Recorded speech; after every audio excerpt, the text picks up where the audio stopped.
Hi, we're in the Ayers Gallery at the Zanesville Museum of Art, and I'm Peg, a docent here.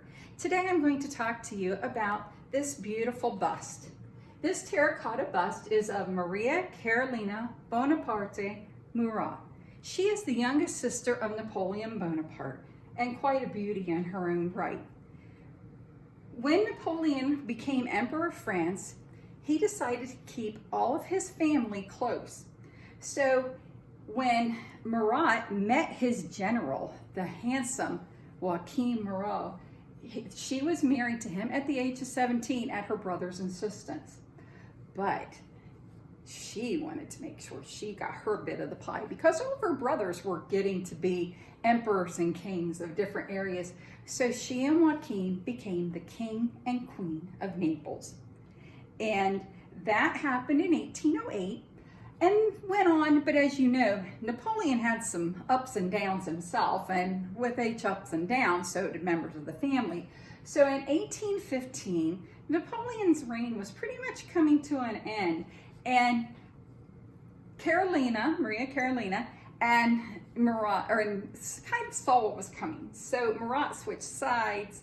He was later caught, he was executed, and Maria Carolina had to fend for herself, so she escaped to Austria.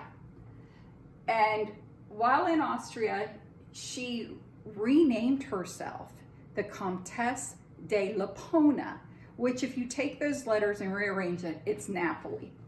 She went back to Italy, but settled in Florence, and she lived the rest of her life there in 1839. I do want to point out her opulent dress. This was a style of the day, sometimes called Georgian, if you're English. You'll notice that she has a very low decolletage, and they were quite known for being quite scandalous at the French court, even showing lower. She has her beautiful necklace, which probably would have been diamonds or rubies or emeralds, since she was an empress herself. She is wearing a shawl that probably would have had a cockade of the red, white, and blue for the French flag. And her dress is probably muslin, because at that time, as hard as it is to believe, cotton was very expensive.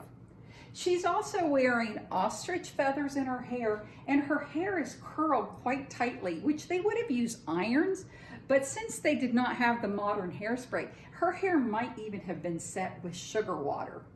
So imagine the flies and bees that just love to buzz around her. She's quite beautiful, but I do question our artist because on the tag that we were given, it says that the artist is Louis Savigny, and he was born in 1822, but on our tag it says this was made in 1812. So one of the perils of looking at antiquities is that you have to really dig to find out what is going on with a piece. But she's still a beautiful piece. The Queen of Napoli reigns over the Ayers Gallery and the Zanesville Museum of Art. And I hope you'll come and visit us as soon as we reopen.